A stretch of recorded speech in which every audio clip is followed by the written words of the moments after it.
Are we entering an economic and energy polycrisis because of the war in Iran? The conflict is a human tragedy, and it can feel uncomfortable sometimes talking about the economic effects on the rest of us. It's the people who are being bombed who are suffering most. Nevertheless, the war has massive global consequences. The shockwaves are hitting all of us. Could the ceasefire, if it holds, bring us some relief? From the BBC, I'm Tristan Redman in London, and this is The Global Story on YouTube.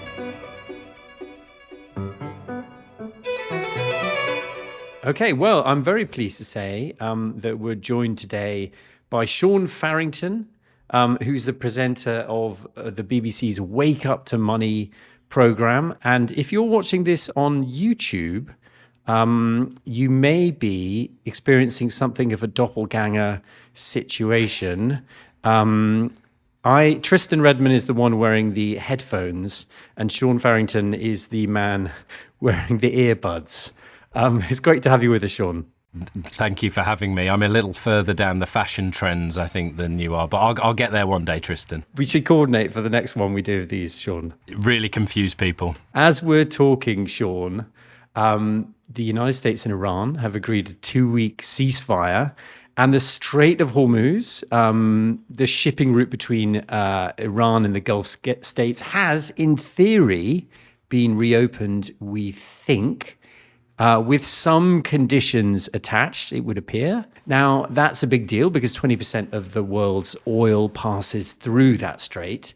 So, Sean, everything's back to normal, world economy, all absolutely fine, and we're all okay, right? Yeah, I think most of the last bit of what you said there is very much up for debate, if you're putting it diplomatically, given people in the shipping industry I've been speaking to, small businesses that I'd be speaking to who will be relying on the stuff coming out of the Gulf and being shipped around the world. I don't think at the time of us speaking that there's a particular confidence that an opening up of the Strait of Hormuz, this passageway that was barely on people's minds a few months ago, is actually taking place right now at the levels, anything like the levels that would be needed for some kind of normalcy. How many ships are actually stuck in the Strait of Hormuz right now? Do we know? And what's on them? It's hundreds of ships are stuck there. It's a whole different matter to even then consider what about the ships that might want to go into the Gulf and out of the Gulf in a couple of months' time? Do the businesses behind those ships have the confidence that the Strait of Hormuz would be clear for them to be able to do that? And that is where we really do feel a long way off at the moment. The oil products that are stuck in the Strait of Hormuz right now are waiting to depart.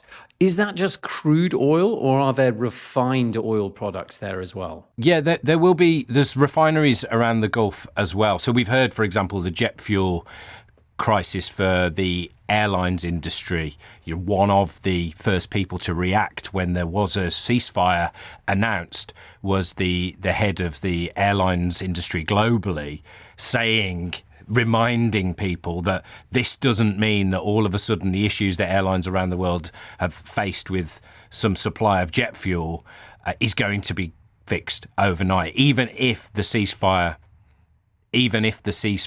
was as smooth as people would hope it to be. It's going to take many, many months for the jet fuel to, one, get to where it would need to be, but also for that production and refining in the Middle East to get back to the levels that it once was. We're talking Thursday morning, and as we're talking, there are conditions being attached by the Iranians reportedly to the reopening of the strait and for ships passing through.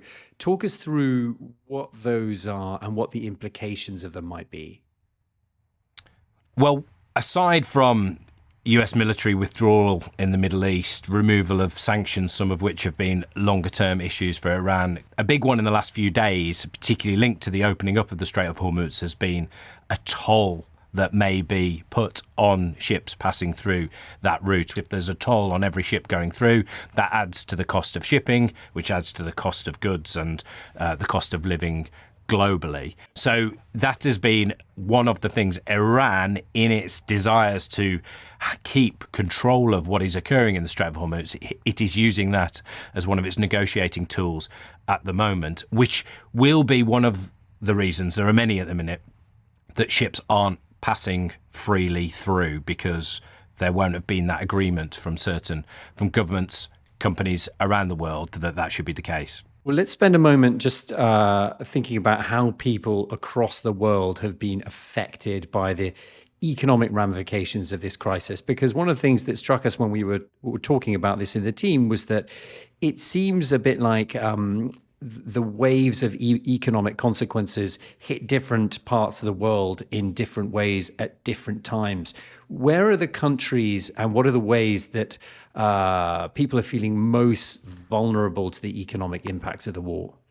I think it's probably fair to say that countries across Asia felt on some of the largest levels the bigger impacts of the war, because many countries around Asia are very dependent on oil and gas. If I look at, the Philippines having to declare a national emergency because of immediate cost impacts and cost of living impacts. And although we cannot be assured right now of the supply, we can be sure that at least for 45 days we will be all right. Vietnam has had to curb fuel prices as well to try and relieve the pressure on households and businesses as well. So the impacts around Asia have been very different as well. Some of them genuinely because of concerns about supply and rationing, some of them just more behavioural. So in South Korea, the stockpiling of plastic bags, for example, because people have concerns about a lack of supply in the products that are required to create those plastic bags and get them into the country. So there's been a variety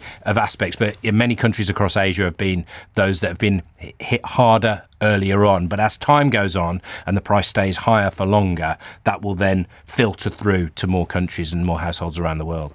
In a country like the UK, for example, the United States, the big headline grabbers are the petrol and diesel prices. And that definitely politically in America has been a big thing, going over $4 for a gallon of fuel as quite a psychological level for many households and drivers across America. And of course, that plays into the American politics of all that, with the midterms coming up later in the year. But those immediate big impacts have been around Asia. And actually, it's been really interesting hearing in the last week or so, when you hear of the occasional ship that has got through the Strait of Hormuz, it's often been one linked to countries around Asia that has somehow diplomatically, they haven't given a lot of commentary. They haven't commented on whether they've been paying tolls or not, but have somehow managed to get these ships through the Strait of Hormuz, with Iran giving a bit of clearance that they're going to leave those ships alone. Well, the received wisdom is that increases in oil prices drive inflation in the rest of the economy. But can you explain to us the actual nuts and bolts of why that is? Yeah, well, a large part of it is, if we just look at oil in itself, is the reliance upon oil to transport goods about the place. And of course, in the Middle East, some byproducts of the gas industry, for example, huge aspect of this has been fertiliser. The Middle East and the Gulf region is a crucial part of global fertiliser production. And it's a similar story that we heard at the heights of the Russia-Ukraine energy price crisis was fertiliser costs rocketing as well. That then feeds through into food price increases, and then the cost of all goods we're making and buying goes up because of the input costs, as they talk about it, going up for those manufacturers around the world. Sean, I've been saying to members of the team that fertilizer prices are the great untold story of the Iran war, and I've been pushing for a week of special programs on the global story about fertilizer. But the team are not buying it as an idea of podcast series yet, but I'll keep pushing. Come and join us on Wake Up to Money, Tristan. You'll get all your fertiliser chat you will need, honestly, because it comes up in many aspects, whether it's your local farmer talking about those costs, to major food manufacturers, to the whole industry thinking that food inflation expectations just in the UK, as an example alone, have gone up from being just a few percent this year to 9% was the estimate a few days ago from the industry there. How much food and people will see their food prices go up over 2026. There are lots of, helium's another one that I potentially possibly wasn't that engaged with, and the importance of that for various semiconductor manufacturing around the world, not just balloons. Again, something I've had to learn about in recent weeks. And a lot of the global helium production is in the Middle East as well. And again, it's either stuck on those ships that are in the Strait of Hormuz at the moment, or just not being produced because the facilities that were producing it haven't seen the reason to do that because they know they haven't been able to get it out of the Gulf in recent times. It really does fan out into every aspect of the global economy, doesn't it? You present a program on the BBC called Wake Up to Money, in which you speak to people about economic concerns. What have people been telling you? The households are very concerned that they're going to face another squeeze again. I think it's very interesting hearing people's questions about what might happen next with their energy bills, what might happen next with the cost of their shopping. People, because it really was not long ago that people had the price shock of the Russia-Ukraine war and had the price shocks and the consequences, supply consequences of COVID and the lockdowns all around the world as well. So people are dealing with this in a moment where they're much more engaged. And so there are questions, quite specific questions we get from listeners about expectations for gas out of the Middle East and what that might mean for their energy bills later in the year. For businesses, I can almost only sum it up with a big sigh because I think many businesses, perhaps around the world, given those shocks I just mentioned, were thinking at the start of this year, maybe interest rates will be coming down throughout this year and make our cost of borrowing a bit cheaper, maybe encourage us to invest. Maybe we won't see the price shocks that we've had from previous years, and maybe we could just crack on and run our businesses and try and grow them. And then a few months in, boom, another shock, big shock for businesses to have to consider. And I think there is, from a lot of hospitality and retail businesses in particular, there's a lot of exhaustion out there from bosses running small and medium-sized businesses of how do we cope with this? Well, aside from energy, one of the sets of things that's going to affect people potentially the most are mortgages, investments, and pensions. And my understanding is that a crisis like this leads to something like mortgage rates go up and pensions potentially go down. Is that correct? And why would that be? So, if we take them one by one, mortgage rates, I think absolutely in terms of expectations, there's been, going into 2026, again, it's another one of those aspects where people might have felt if you were looking to get on the ladder and get your first mortgage, you might have felt if you were thinking over Christmas time at the end of 2025, New Year's resolutions, 2026, I'm going to make that move, that the trend for interest rates was downwards. Now, central banks around the world had been wanting to reduce interest rates because they felt like inflation, the rate at which prices were rising, wasn't as much of a concern as it has been. And so they could look to lower interest rates, stimulate a bit of demand and get people a bit more confident.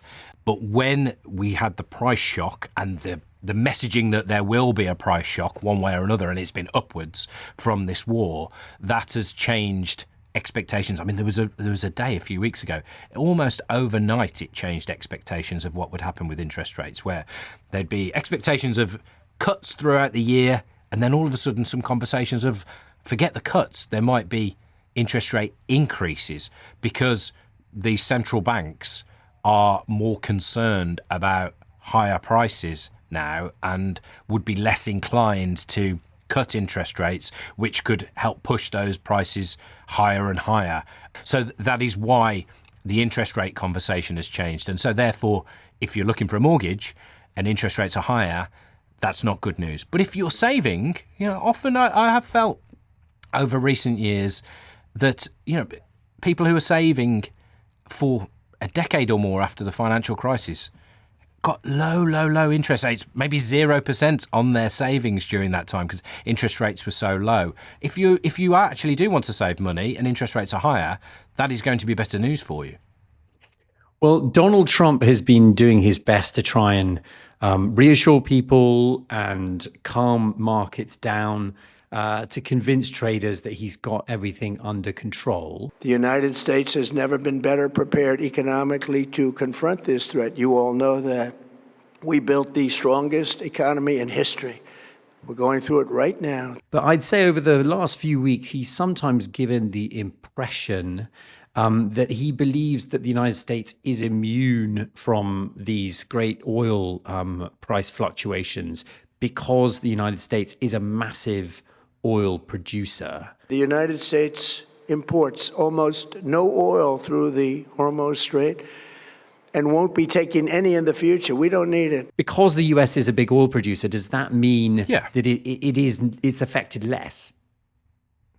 I think relatively, yes, that's absolutely the case. But it doesn't mean the country isn't immune for a couple of reasons that spring to mind. Well, one is, the price of oil is pretty much set globally. So even if the oil production in America and the supply of it in America and the type of oil that they have in America may not be as impacted by the events in the Middle East, it shifts demand, doesn't it? People look to buy oil from elsewhere, and that's why any overall rising price in oil has filtered through onto the simplest thing to look at is those forecourts in America, and it's become headline news in the United States. But also, America does trade with the rest of the world and wants to trade with the rest of the world. And actually, Donald Trump wants to be making things that the rest of the world is buying.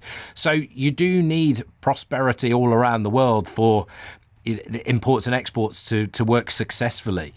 So if America is the only country feeling confident, but other countries around the world are all squeezed and feeling like they can't invest and can't buy newer things, and their households don't want to make those purchases, particularly of things that might be made in America as Donald Trump would like them to be, that is not a good long-term consequence for the American economy as well. But it is such a huge economy in itself that when it is going well, it can be shielded from much of this around the world because it has a number of people and enough going on in that country to be able, and the energy resources for it, to be able to keep things going.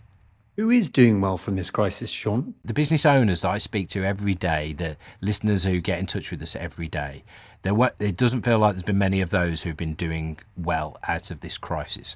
Now, when for example, the oil price is higher for longer, it is not a surprise to say that oil producing companies expect to have bigger profits. So it may be that some of those major, BP, Shell, globally, you will see them expect to have higher profits because the oil price is higher. And within that, then, if we touch upon pensions and people's investments, if your pension is for the longer term, you're not retiring, just next week, within that, you will see some of those companies that your pension is invested in have a better return because of events at the moment. So I think it's always hard to talk about benefits and who is doing well in a war where people are dying and its tragic consequences for many, many, many involved. But within it, there are some who are able to gain because of the nature of their businesses. As we're talking, Sean, we don't know whether this ceasefire is going to last. It's a very uncertain time. Imagine, though, everything went according to plan. The Strait of Hormuz was reopened, free passage today. How long would it take for things to get back to normal in your estimation? Well, it's a huge hypothesis, isn't it? Very difficult to actually imagine that in the first place. That is what is remarkable, even just one day on from talk of a ceasefire, that speaking to shipping companies who don't really see how this is going to work at the moment. So we can imagine that scenario. Even if we do imagine that scenario, we're being told by many, many different industries now. The airlines industry have said jet fuel supply is still going to take months and months to get back to normal if this ceasefire does work. And some of these costs are already kicking in. Farmers already telling us that they're going to have to put up prices later in the year. So if you're saying back to normal, well, price rises towards the end of the year when it comes to food kicking in. You're then trying to fast forward to a point where your energy costs have calmed down, your fertiliser costs have calmed down, and that has filtered through the system back to a normal, January 2026 level. And so that's where you can start to see some of this may not be till 2027. If we're going along with that hypothesis, because there's already baked in now price rises and impact on businesses for this year, even if things were calm right away. Sean, thank you so much. It's been great to talk this through with you, and I'm delighted to speak not just with a doppelganger, but somebody who shares my interest in fertiliser. Tristan, we've got a lot to bond over, I think. Thank you for your time. That was Sean Farrington, presenter of BBC 5 Live's Wake Up to Money programme. And that's it for this episode. The Global Story is also a podcast. We're available every weekday. You can find us on bbc.com or wherever you listen. Thanks for tuning into this one. We'll see you next time. Cheerio.